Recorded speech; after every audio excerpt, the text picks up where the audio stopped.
Welcome to another hsextra.com high school football video. My name is Joe Serrera. I am speaking with Page Pirates head football coach Doug Robertson as we prepare for openers this week. Doug, thank you for joining us.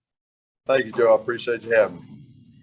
This is your third season as Page's head coach. How close is the Pirates program to where you thought it would be and where you want it to be after 2 years?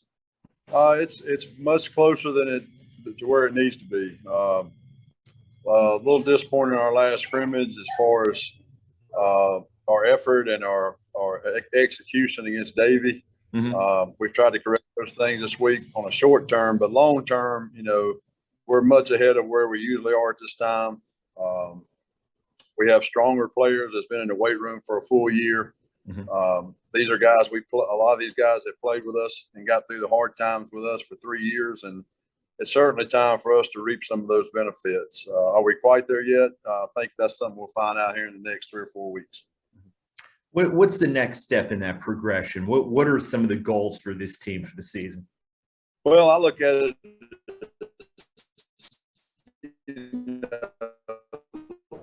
last year, I think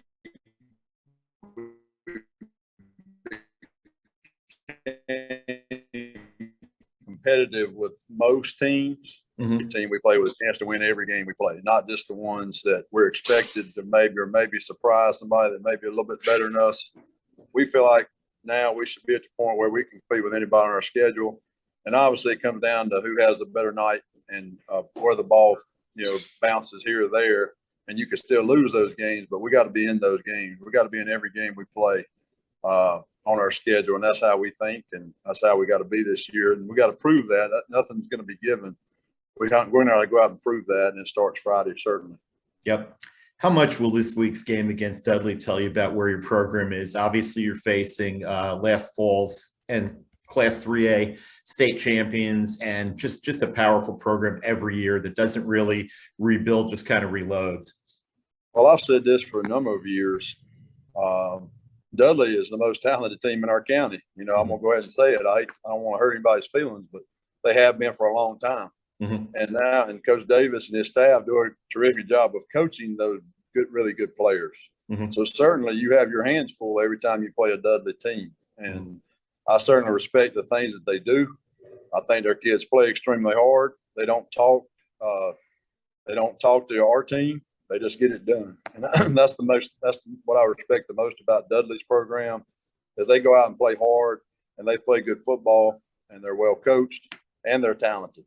So all those things put together, obviously we have a tall task in order. And then I told our team on Monday, the only way we're going to have a chance to compete against guys like that are faster, some of them are stronger, some of them are better, is we're going to have to play with tremendous effort. And we're going to have to coach the heck out of them this week. And we got to execute our offense and defensive schemes to the best of our ability. And that's where it should be to beat Dudley. And if you don't do it, you're not going to beat Dudley. Who are some of the players for your Pirates that you're going to be counting on this season? Well, we certainly looked to our seniors first. Parker Maynard's played a lot of years. P.J. Thompson's played a lot of years. Nick Williamson's played a lot of years. And the beat goes, there's a lot of guys, Elijah McCrae's a 2-year guy. Tremel Hester's a 2-year guy. Tate Robertson's a 2-year guy. Jack Kepley's a 2-year guy. London Abernathy's a 3-year guy. So we got a lot of those guys on the field that's played a lot of football at the varsity level. Probably most of them weren't ready to play varsity football when they started, but here we are, year 3, they're varsity football ready. And certainly we're going to be successful automatically. And so certainly depending on the names I just mentioned, Marquis Lewis is another name that we're counting on big time. Jerron Blackwell's a sophomore. He's a young in years, but we're going to expect a lot out of him. And there's some new faces you'll see that we're also expecting a lot of as well. So it's going to take a full team effort Friday and throughout the season. Who do you see who's improved the most in the offseason in your strength and conditioning program and just getting ready for this season? Who might be able to make a big leap this season? Well, Marquis Lewis at quarterback's the glaring one. He's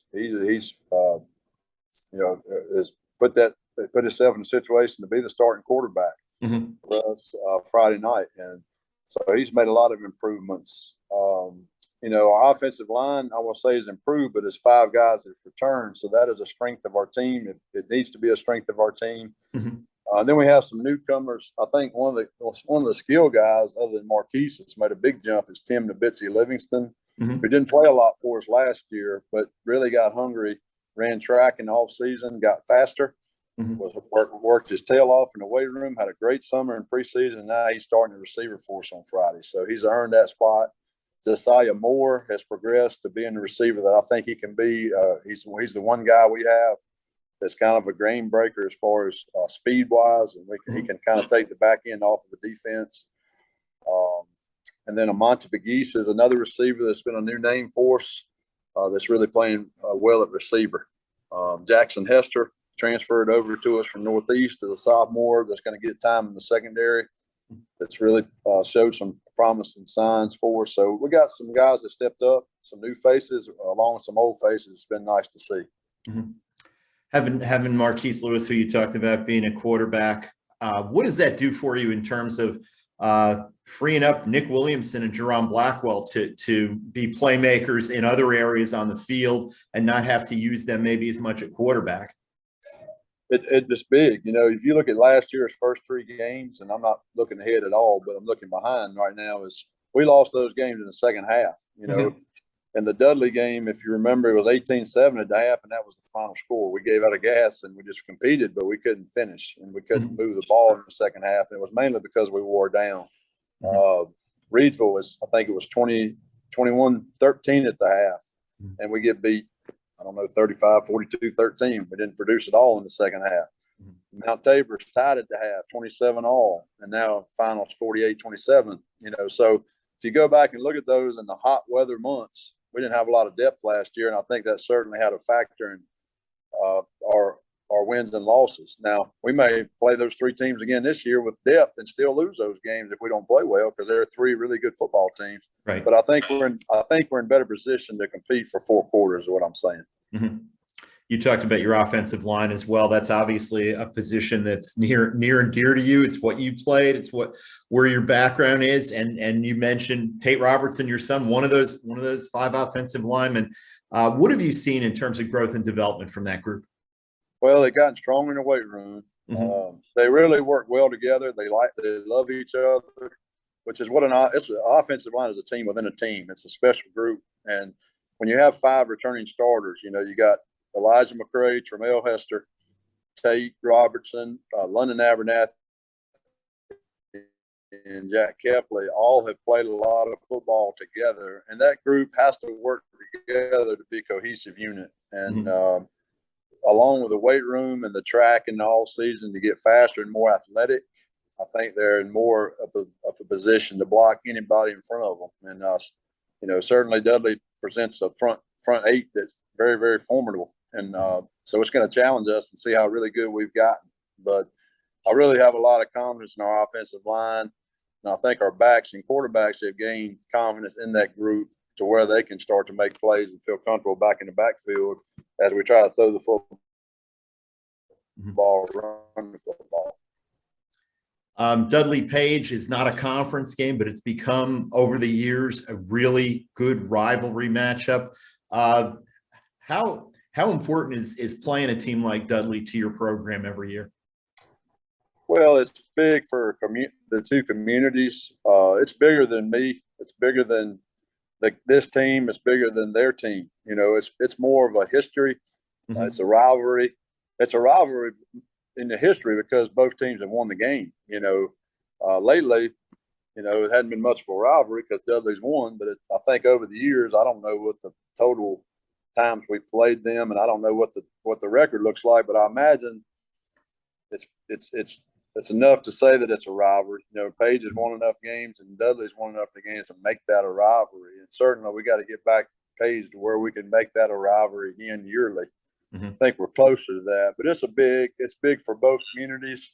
It's big for gate sales. I mean, it's big. We're hosting it this year, so hopefully we bring in a good crowd. And they'll bring a good crowd, so it's big for finances for athletic programs. And it's just I think it's big for just the first game of the year. You know, as people are starving to watch football, and why not? Who would want? You know, where else would you go than watch Paige Dudley on this Friday night? You know, there's no game out there that people are going to look at and the score more than this one. And that's the games you like to coach in. That's the games you like to play in. And so we just got to show up and hopefully match that kind of game atmosphere by our level of play. Yeah. Well, it definitely is the game to be at in Guilford County on Friday night. We appreciate you taking the time in a busy week to talk to us about it, and we wish you and your Pirates good luck Friday night and throughout the season. Well, I appreciate it, Joe. Appreciate all you do. I know you got a lot of teams to cover, and I appreciate you giving us publicity in this week. Thank you, sir. Appreciate it.